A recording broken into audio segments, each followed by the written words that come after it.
Hello বন্ধুরা, good morning. আজকের মর্নিংটা কিন্তু বন্ধুরা অনেক অনেক স্পেশাল।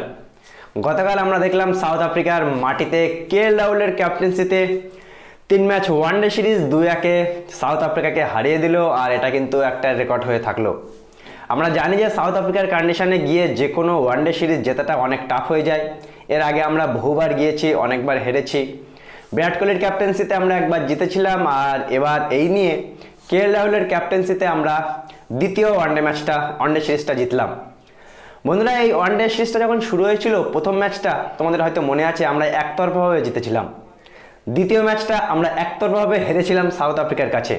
আর তৃতীয় ম্যাচটা প্রথমে ব্যাটিং করে 296 রান করে ভারত, যেখানে আমরা দেখেছিলাম আজকে ওপেনার ঋতুরাজ গায়কোয়াড়ের জায়গায় রাজাত পাটিদারকে সুযোগ দিয়েছিল। একটা অর্ধেক শট ভালো খেললেও কিন্তু সে ইনিংসটা বড় করতে পারেনি। সাই সুদর্শনও পরপর ব্যাক টু ব্যাক প্রথম ওয়ানডে আর দ্বিতীয় ওয়ানডে ম্যাচে হাফ সেঞ্চুরি করেও কিন্তু তৃতীয় ম্যাচে ফাইনাল ম্যাচে এসে তেমন কিছু করতে পারেনি। একমাত্র সেই সঞ্জু স্যামসন, যে সঞ্জু স্যামসনকে কত ক্রিটিসাইজ করি আমরা, যে তাকে এত সুযোগ দেয়, সে ভালো রান করতে পারে না কেন। আর কালকে কিন্তু সঞ্জু স্যামসন দেখিয়ে দিল।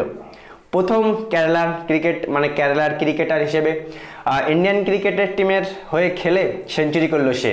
108 রানের একটা ইনিংস খেললো সঞ্জু স্যামসন, যে 108 রানকে বেস করে যখন ইন্ডিয়ার 3টে উইকেট তাড়াতাড়ি পড়ে যায়, সঞ্জু স্যামসন আর তিলক বর্মার ওই 100 রানের উপরের পার্টনারশিপটা কিন্তু ম্যাচটা ঘুরিয়ে দিল।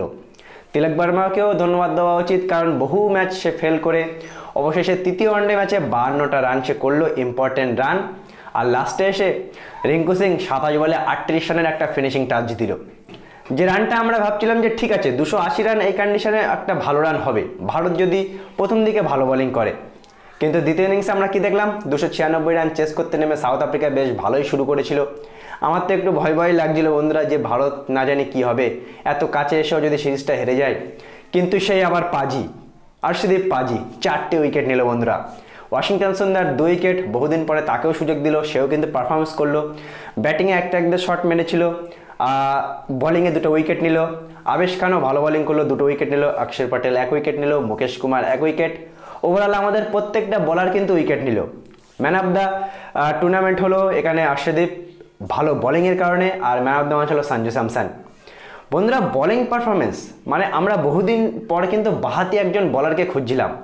আমরা জানি যে বিশ্বের বড় বড় টিমে যেরকম নিউজিল্যান্ডের ট্রেন্ট বোল্ট আছে, অস্ট্রেলিয়ায় মিচেল স্টার্ক আছে, পাকিস্তানের শাহিন শাহ আফ্রিদি আছে। একজন বাহাতি বলার কিন্তু একাদমে ম্যাচ ঘুরিয়ে দিতে পারে, আমরা সেটা আবারও দেখলাম। আর্শদীপ সিং যে হিসেবে পরপর কন্টিনিউ পারফরমেন্স দিয়ে যাচ্ছে বন্ধুরা।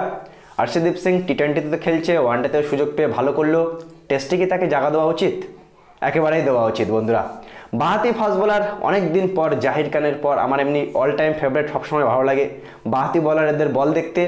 আর ভারত কালকে যে হিসেবে সিরিজটা জিতলো, ক্রেডিট গোস টু, কিন্তু সবার ক্রেডিট দিতে হয়, কিন্তু সব থেকে একটু অর্ধেক বেশি ক্রেডিট আর্শদীপ সিংকে কিন্তু দেওয়া উচিত, যে হিসেবে সে গোটা টুর্নামেন্টটা বোলিং করলো।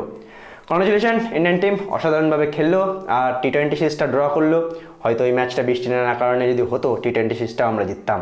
ওয়ানডে সিরিজটা জিতলাম, এবার টেস্টের পালা। বন্ধুরা, টেস্টে বিরাট কোহলি, রোহিত শর্মা ফিরছে, খুবই এক্সাইটেড কিন্তু দেখার জন্য। তোমরা কতটা এক্সাইটেড অবশ্যই জানাবে কমেন্টের মাধ্যমে।